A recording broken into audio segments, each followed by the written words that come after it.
En manchette cette semaine, les grands bien cuits. Bienvenue à la Règle de 3 podcast avec Olivier Foy, Philippe Drolet et... Et le gars qui était sur la lune puis qui se disait hey, je vais me revirer, je veux juste voir si on voit la muraille de Chine pour vrai. Il est allé là juste pour ça. Ouais. C'était son rêve de voir la muraille de Chine. Un petit pas pour l'homme, mais une esti de bonne affaire sur ma checklist. On en voit de plus en plus, la culture du roast se répand encore plus vite que le Ice Bucket Challenge. Il y a de plus en plus d'émissions comme Roast Battle, Kill Tony, le Gong Show, Occupation Double. Pas du roast, mais il s'humilie. Il y a des gens qui aiment pas beaucoup ça, cette culture-là d'ailleurs, mais c'est aussi le même monde qui pense que RBO allait trop loin. Là. Le même monde qui pense aussi que genre les Monster Trucks, c'est un divertissement pour se détendre. Hey, ris pas des Monster Trucks, toi. C'est incroyable se mettre des bouchons puis voir du monde faire vroom vroom. Là. Moi, c'est une de mes passions. Imagine quelqu'un qui écoute ça comme du white noise pour s'endormir. Oh, il vient de faire un backflip. Le roast, c'est de l'intimidation consentante. Un peu comme le monde qui porte des chandails de Noël en novembre. Là. Dans ta tête, il faut que tu te dises « je suis prêt à recevoir de la haine ». Dans chaque roast, il y a à peu près 50% des jokes qui sont sur le physique de la personne. Fait que si toi, t'es complexé par tes dents croches, désolé, il y a genre 8 auteurs qui travaillent sur 100 jokes sur le fait que tu ressembles à un kraken. Les fameuses dents du kraken. Les fameuses dents. Et les fameux 8 auteurs. Les 8 auteurs. C'est ça. Qui écrivent 100 jokes. Alors cette année, le grand bien cuit de Claude Legault était animé par Michel Courtemanche. Ça aurait pu s'appeler également 9000 jokes de dépression. Ouais, c'est ça. Puis 7 jokes de beau cul d'homme aussi. Aussi. Le roast de Patrick Groux était animé par Laurent Paquin. Le titre de travail, c'était « Pas besoin de se micer ». Ces deux gars-là qui sont forts en tabarnak. Hey, ça parle fort, ça. Quand Patrick Groux, il rit, tout le monde se met les bouchons de Monster Truck. Le roast de Mélanie Ménard était animé par Alexandre Barrette. Oui, qui sont tous les deux mes humoristes préférés. Qui font de l'animation en attendant que ça pogne. Là. Ouais. Et Christine Morancy qui anime le roast sur Pierre Hébert. Oh, ça va faire mal quand même parce que c'est la meilleure puncheuse du Québec qui tape sur le meilleur punching bag du Québec. Là. Fait que ça Je pense fait que ça va là. être excellent. Ah ouais. Pierre Hébert, il va sortir de là, plus de jambes, plus de cul, plus rien. Puis Christine Morancy, elle va sortir avec un tatouage tribal comme Mike Tyson. Puis un tigre du Bengale. Je me suis commandé ça en prison. Très content de recevoir Josiane Aubuchon au podcast pour parler du roast de Claude Legault. Josiane Aubuchon, merci d'être au podcast. Hey, ça me fait full plaisir. Merci de l'invitation. C'est un plaisir pour nous, en fait. On te parle parce que cette semaine, l'épisode tourne autour des grands bien cuits de comédiens et tu as participé hier soir. Là, mon Dieu, le temps file, je suis toute mêlée. Mercredi soir. Mercredi déjà, fait que t'as pris le temps. Il y a toujours. T'as pris le temps de laisser ça tomber. Ça a été comment, cette expérience-là? Ah, mon Dieu, c'était mon premier grand bien cuit. J'avais vraiment hâte parce que, tu sais, le roast est tellement à la mode, puis, tu sais, on voit ça, c'est super beau, c'est un beau grand plateau. Mais je savais pas trop à quoi m'attendre, mais une couple de jours avant, je pense 10 jours avant, j'ai partagé ma loge avec Corinne Côté pour un gala. Puis, fait que là, on jase, tu sais, puis là, Corinne me dit « Hey, Josiane, tu vas voir, les grands bien cuits, là, c'est l'affaire la plus le fun à faire. » Elle était comme « Tu vas voir, c'est encore mieux que les galas. » Elle dit « Il y a vraiment comme un super beau trip. » Puis là, ça a donné que je parle avec l'équipe de CCM, coiffeur, costume, maquillage au gala, qui me disent que c'est eux qui vont aussi être là au grand bien cuit. Et ils vont dans le même sens que Corinne. « Ah, tu vas voir, Josiane, c'est vraiment trippant. » Et pour vrai, je donne raison à toutes ces personnes parce que c'est vraiment un beau trip. C'était une super soirée, très longue, mais avec un public vraiment ouvert, heureux. Tu sais, je trouve que dans le public, dans les galas, des fois, tu sens qu'ils sont un peu comme « OK, montrez-nous ce que vous avez dans le ventre. » Si vous faites des galas. Tandis que là, dans le bien cuit, on dirait qu'ils étaient juste comme hyper heureux, généreux. Tu sais, moi, je suis pas connue, là, puis moi, je faisais le grand bien cuit de Claude Legault, puis je connais même pas Claude Legault, là, j'ai le goût de dire, au passé, je le connaissais pas, dorénavant, je le connais un petit peu, mais ma proposition a été super bien reçue, ça a été vraiment le fun. Ah, wow, j'imagine il y a un feeling un peu comme en impro de « on le vit une fois, ce show-là, on en profite à 200%. » Là. Complètement, puis je trouvais ça cool parce que, tu sais, j'étais avec un panel de gens vraiment expérimentés, là, que ce soit de Guylaine Tremblay à Léane Labrèche, Rémi-Pierre Paquin, puis quand le show a débuté, c'est justement Rémi Pierre qui était le premier à aller roaster Claude Legault. Puis, je le trouvais, là, je trouvais qu'il avait une belle dégaine, qui prenait son temps. On dirait que ça m'a rappelé, tu sais, l'espèce de, comme tu l'as dit, l'espèce de momentum de, hey, c'est là que tu vas le faire une seule fois dans ta vie, profites-en. Tu sais, moi, j'avais une certaine nervosité, mais de voir des gens bien établis, qui en avaient peut-être moins, ou en tout cas qui le laissaient moins de transparaître, je voyais à quel point ils prenaient leur temps, puis ça m'a vraiment comme inspiré. Moi, je passais plus tard dans le show, fait que j'avais le temps de me nourrir de comment que ça se déroulait, puis de tout de suite observer comment les pros procédaient.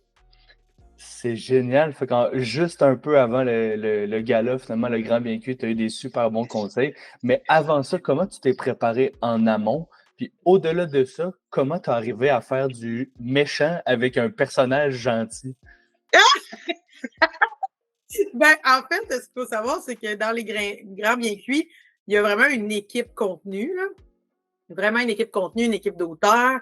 Fait que moi, j'ai eu la chance de travailler de pair avec Simon Laroche. Simon, c'est comme mon meilleur ami dans la vie, là.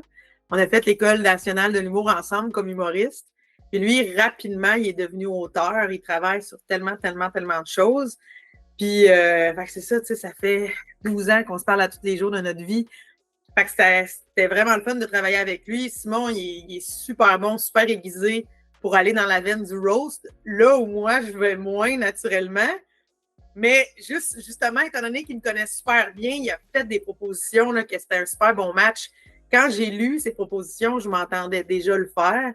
Puis ce qu'il faut savoir, c'était que c'était Josiane Aubuchon qui faisait le grand bien cuit, mais sous forme de personnage un peu, parce que Claude, je le connais pas.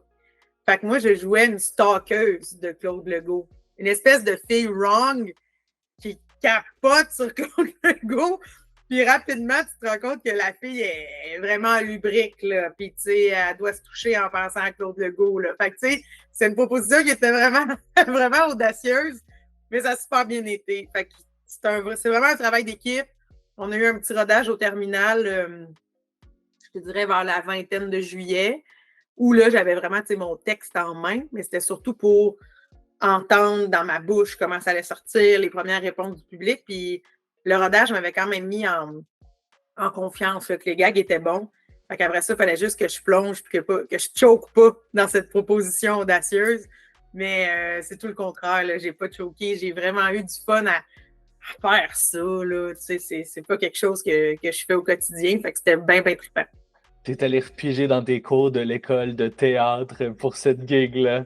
Exactement. Puis pour vrai, à la fin du show, Guylaine Tremblay, elle m'a dit bravo, puis tout était comme à ton jeu, le personnage était tellement bon. Puis là, j'étais comme ouais, j'ai gagné le jeu de la vie. Un compliment de la meilleure comédienne au Québec, genre c'est comme une des meilleures, c'est incroyable. Oui, vraiment. D'habitude, dans tes spectacles, je pense que tu as l'habitude de faire quand même pas mal d'impro.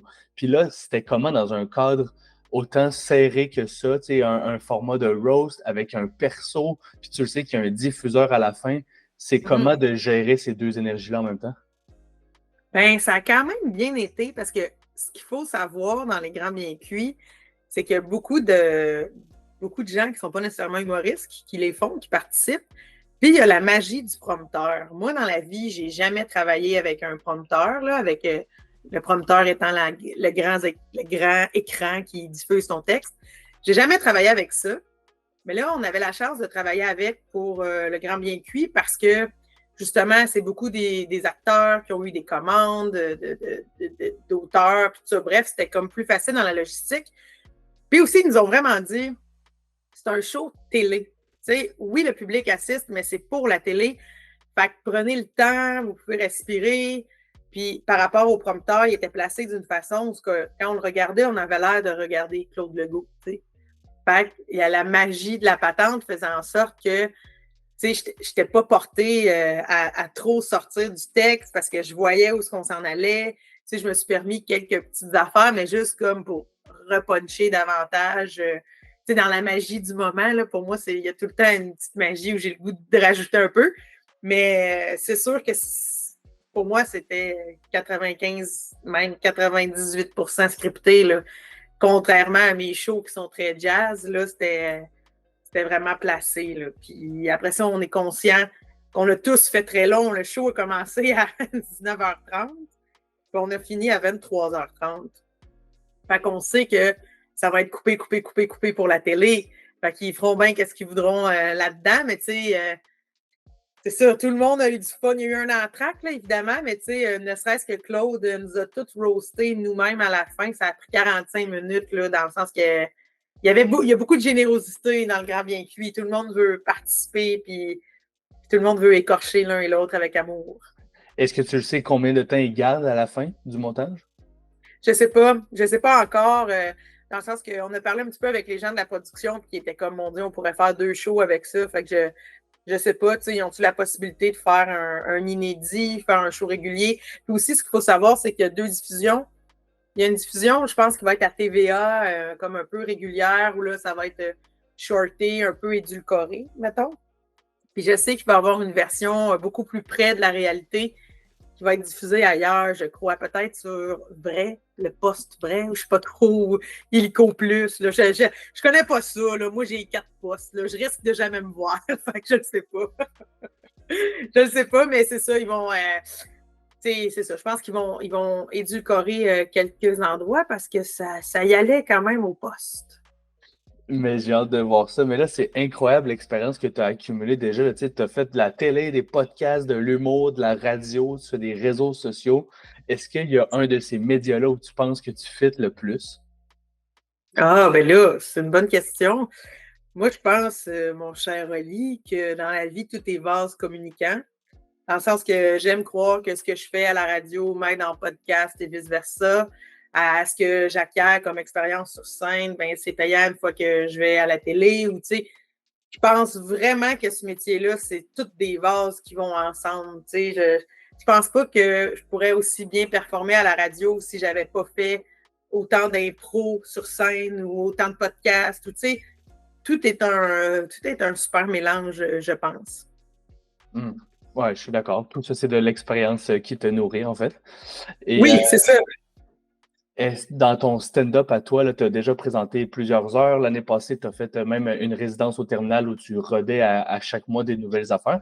Est-ce que dans ton écriture, il y a des sujets que tu te mets pas la pression, mais le goût de travailler plus souvent que d'autres? En fait, moi, ayant eu la chance de faire, j'ai fait les résidences au terminal pendant 3 ans, toutes les 22 de l'année 2022, toutes les 14 de chaque mois de l'année 2023. Puis cette année, c'était un samedi par mois. Fait que ça fait quand même beaucoup de spectacles. Fait que j'avais l'opportunité. Excuse-moi, là, je suis blastée de soleil. Je suis comme dans. Je suis désolée, là, c'est pas un studio, c'est un salon jaune, mais. Est-ce que tu es dans une loge présentement? Non, je suis dans le salon chez nous. Mais genre, c'est comme vraiment blasté, là. Ça va être ça. Je suis désolée. On dirait que c'est le personnage de Dieu de Claude Legault qui revient te voir. Oui, c'est ça. Le personnage qui a été roasté d'ailleurs parce que ça n'a pas duré longtemps son émission à télé. Mais ce que je disais, c'est par rapport au sujet dans mes shows, ce qui arrive, c'est que quand je me donne l'opportunité de jouer aussi souvent, il y a quelque chose au niveau organique qui revient. À chaque mois, trouver du nouveau stock. À un moment donné, tu te rends compte qu'il y a une place où tu vas souvent puiser. Puis moi, c'est sûr que d'où je viens, là, ma campagne profonde, ça revient vraiment souvent.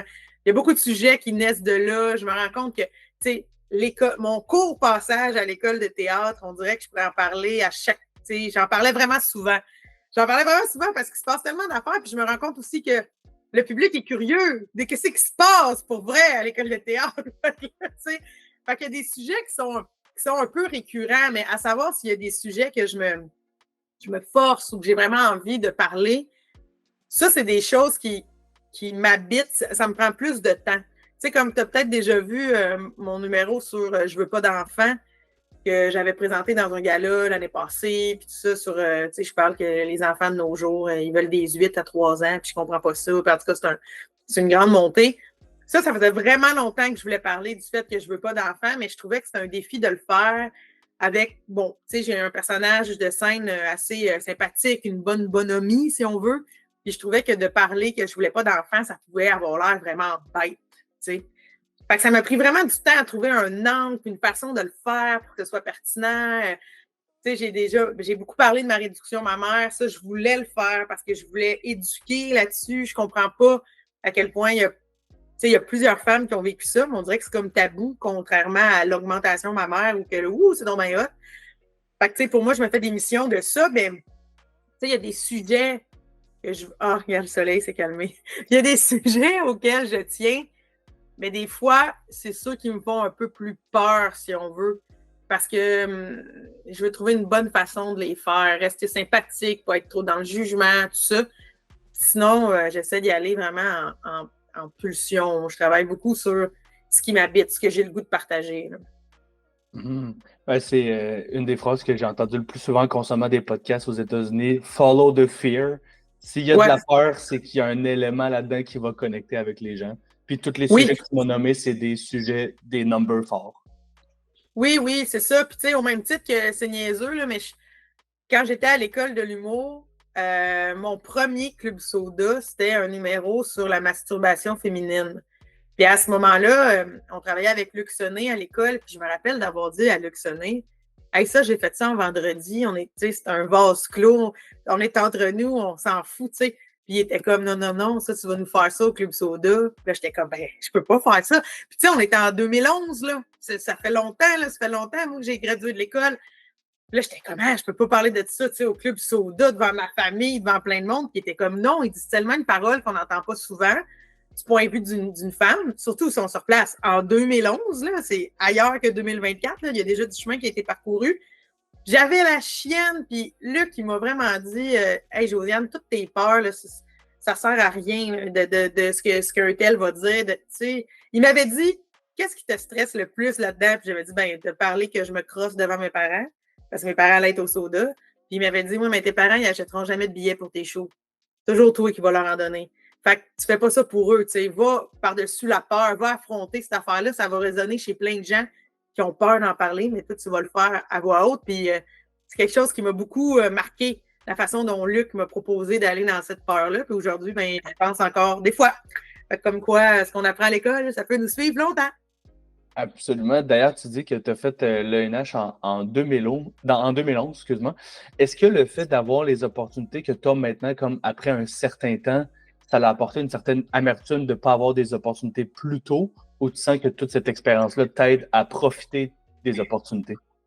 Ah ouais, moi j'ai le goût de dire non, c'est pas une affaire d'amertume, c'est une affaire de grande joie. C'est vraiment une affaire. C'est sûr que je pense que dans la vie, on se connaît un peu, là, je suis plus dans la joie que dans la haine. Mais non, moi j'ai gradué de l'école en 2012, j'ai fait 2010 à 2012, là, le programme de 2 ans d'humoriste. Fait que ça a été long, un long parcours avec des hauts, des bas, mais j'aime vraiment croire que ça fait en sorte que les opportunités que j'ai désormais, je suis capable de relever le défi et de bien les faire.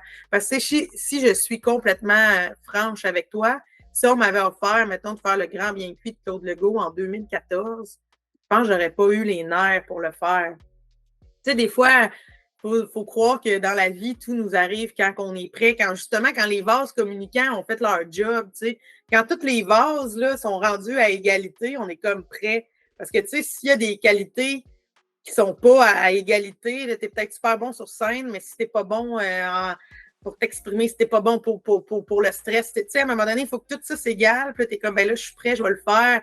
C'est comme la première fois que je me suis retrouvée à la radio, je me sentais prête, tu sais. Je doutais pas de moi, j'avais fait, je sais pas moi, 150 podcasts, puis j'avais fait toutes sortes d'affaires. Tu sais, je sais que j'avais quelque chose à raconter. Fait que non, je pense plus que ça me permet de bâtir sur tous mes acquis et de juste être dans la joie, là, de naviguer là-dedans en me disant Hey, mes petites nageoires, ils sont capables, là, je sais où est-ce qu'on s'en va dans le courant. Tandis qu'avant, si le poisson, il aurait peut-être eu envie de se cacher parce qu'il avait peur, tu sais. Métaphore aquatique. J'ai tout adoré. Et tant qu'à reparler du Rose de Claude, je suis curieux, c'est qui a eu l'idée du personnage? Est-ce que tu trouvais ça plus facile de faire un Rose en perso ou c'est la prod qui t'a donné cette idée-là et qui t'a dit d'embarquer? Pour être honnête, c'est au niveau de la prod, les équipes dont je parlais. Il y a Simon Laroche, Dominique Sion, Julie Lamontagne, puis Luc Michaud, entre autres, qui travaillaient vraiment sur le contenu puis du roast. Eux, à un moment donné, ils ont eu envie d'avoir une espèce de stalkeuse parce qu'ils étaient comme, tu sais, Claude Legault, ça a tellement été le beau gars du Québec pendant longtemps, ils se sont dit, il faudrait faire ça. Puis là, ils ont commencé à brainstormer, mais qui pourrait le faire? Qui pourrait avoir la dégaine, l'audace, puis avoir un rythme d'humour? Puis là, ils ont eu le flash de Josiane Aubuchon. Fait que là, ça a été, après ça, de me faire, je te dis toute la vérité, là, de me faire approuver auprès du diffuseur. Parce que, comme je t'ai dit tantôt, c'est des shows qui ont la mission d'être à la télé. Fait que le diffuseur et TVA, fallait qu'ils acceptent. Puis comme on le sait, je ne suis pas très connue. Fait qu'on ne savait pas si elle allait accepter ou pas. Puis ils ont accepté. Fait que j'ai été super ravie. Puis là, j'ai commencé le travail avec le core que je t'ai nommé tantôt. Puis là, on a brainstormé. On s'est dit, on a travaillé avec des covers de magazines, de Claude. On est allé avec des propositions de ce qu'on connaissait de lui, ce qu'on avait envie de gratter. On a tout bâti ensemble par la suite, mais c'était rapidement, ça s'est installé que c'était un personnage parce que je suis pas une stalkeuse dans la vie, pantoute, là. J'ai même jamais écouté Une galaxie près de chez vous ou de chez nous. Je sais même pas c'est quoi le titre, tu sais. Fait que je l'ai jamais écouté. Je suis pas une stalkeuse. Fait qu'on a vraiment créé le personnage. Mais oui, je l'ai pas vu encore, mais je suis sûr que tu étais parfaite parce que, comme tu l'as dit, il faut jouer un perso, mais c'est pas tout le monde qui a le delivery d'un humoriste avec comme 13 ans d'expérience de stand-up. Et ça a une valeur. Oui, c'est ça, merci. Merci pour ton temps. On a parlé justement du fait que la peur te nourrit dans certains sujets, dans certains numbers. C'est quoi l'élément en ce moment qui te fait peur, vers lequel tu as le goût d'aller prochainement? Oh! C'est une bonne question, ça. Par rapport à un sujet abordé, mettons? Aux prochaines étapes de carrière, ou mettons, qu'est-ce que tu regardes en avant que tu as le goût d'atteindre? Ah ben ça, il y a plein de choses, là. Il y a plein de choses. Mais mettons, très concrètement, on dirait qu'avec les résidences au terminal, les shows solo au bordel, j'ai vraiment l'impression que j'ai la chance d'avoir bâti avec le temps une espèce de crowd là, qui me suit. Quand je fais des shows à Montréal, aux alentours, il y a du monde, c'est le fun, ça va bien. Là, le grand défi, c'est de me dire, est-ce que je vais être capable d'aller rejoindre ce public-là plus loin, en tournée extérieure, dans le sens que si je vais jouer, je sais pas, au Lac-Saint-Jean, je vais être capable de remplir mes salles. Ça, c'est une peur, c'est beaucoup d'investissement, c'est du temps, puis c'est aussi des fois se rendre aussi loin. Puis là, finalement, ta salle est au tiers remplie ou quoi que ce soit. Des fois, ça peut être difficile de trouver l'élan, de se dire hey, je vais tout donner. On veut toujours tout donner, mais des fois, quand tu penses à si je suis pas rentable là, en ce moment ou quoi que ce soit, ça peut créer des craintes. Fait que c'est sûr qu'il y a ça, mais il y a aussi toujours l'envie de se renouveler, les sujets. On a toujours. Moi, des fois, j'ai peur de ne plus avoir d'idées. Mais finalement, je pense que c'est dans un podcast qui disait ça. Il disait hey, les humoristes, quand vous avez peur de ne plus avoir d'idées, allez vous réécouter en podcast. C'est là que vous sortez le plus d'idées. Quand vous jasez puis tout ça. Fait que des fois, je me dis hey, au nombre de podcasts que j'ai fait, il doit m'en rester des idées. Là. J'ai tellement dit d'affaires un peu partout. Mais c'est ça, ces peurs-là. Mais j'essaie de ne pas être trop dans la crainte, là, plus d'être dans l'ouverture, dans ce qui va arriver, de le fun, puis rebondir, puis... Mais casser une V1, c'est toujours épeurant, là. Dans le sens que je peux aller voir sur mon calendrier, là, te dire, je sais pas, moi, le 2 septembre, j'ai un show, j'ai peur. J'ai un peu peur, tu comprends? On a toujours un peu peur. Mais ça nous nourrit. C'est la même peur qu'avoir du fun avec un film d'horreur. Pourquoi on fait ça? Parce qu'on aime ça? Ben, pourquoi on casse des V1? Parce qu'on aime ça. Puis qu'on est un peu fou. Je comprends. Mais même s'il y a de la peur, ton salon nous rappelle qu'il y a toujours de la lumière au bout du tunnel. Et puis il faut en profiter. Tu sais, moi, je suis dans un appart typiquement montréalais. Là, une fenêtre au bout, une fenêtre à l'autre bout. Là. Mais là, vous êtes dans le bout de la fenêtre. Ben, Josiane, merci énormément pour ton temps. Merci de participer au podcast. Ça a été un plaisir, José. Hey, un grand plaisir. Fait que bonne règle de 3, bonne semaine. Vive l'humour! Toi, es-tu fan de la culture des roasts?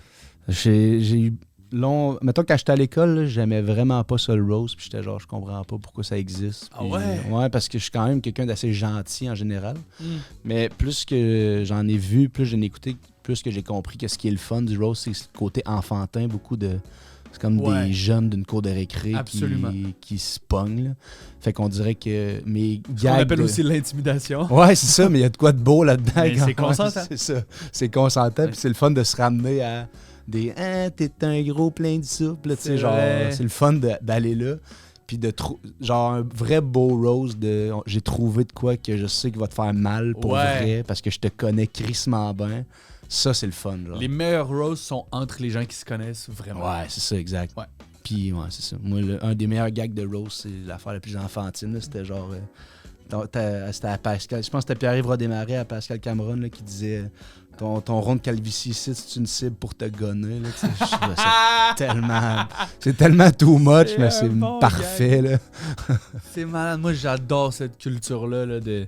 Exactement, parce que les gens sont d'accord de participer. Là, il y a des gens qui regardent ça, qui sont frileux, puis qui ont de l'empathie pour le monde, mais c'est comme tout le monde est d'accord de participer. Ouais, c'est ça. Puis en plus, moi, j'ai écrit des jokes pour un des roasts qui va se passer. Fait que genre, c'est trop le fun d'être chez vous dans ton salon, puis d'écrire des jokes sur une comédienne qui te connaît pas. Là, Ouais, genre, c'est ça, c'est fou. c'est là. la meilleure gig au monde. Là, tu sais. Puis j'ai fait le bordel régulier cette semaine, comme une semaine avant les roasts. Puis j'étais sur le même show que Christine Morancy, justement, puis Guillaume Pinault qui rodait. Puis c'était malade de voir les deux tout le long de leurs 10 minutes qui étaient comme Martin Vachon, pas drôle. Ouais, c'est ça, il est Fais pas la là. prise, t'es gros. C'est juste ça les angles, mais bien wordé. Ouais, exact, c'est ça. C'est incroyable. Full bien dit, parfaitement, avec la confiance d'Apollon, là, c'est parfait, là. Merci d'avoir été à l'écoute. Si t'aimes le podcast, n'hésite pas à nous donner des suggestions de thèmes dans les commentaires. Tu peux liker nos vidéos, t'abonner à la chaîne YouTube. Tu peux t'abonner à nos pages aussi. Oui. Philippe Drolet, auteur. Oui, On exactement. peut l'encourager sur Instagram. Moi-même, Olivier Foy, Foy, si tu veux t'abonner à toutes mes plateformes. Ça serait bien blood. Puis moi, je cherche beaucoup de connexions sur LinkedIn aussi, fait que si vous pouvez m'ajouter sur LinkedIn, ça me ferait bien plaisir. J'ai rien que Christopher Reggiani, puis toi, ça look pas bien. 2-3 référents. Il a changé ma porte patio ben smart. Ouais, c'est ça. Des affaires qui n'ont rien à voir avec Le l'humour. meilleur homme à tout faire que j'ai jamais vu. On va aller faire ça. Merci. Bonne semaine.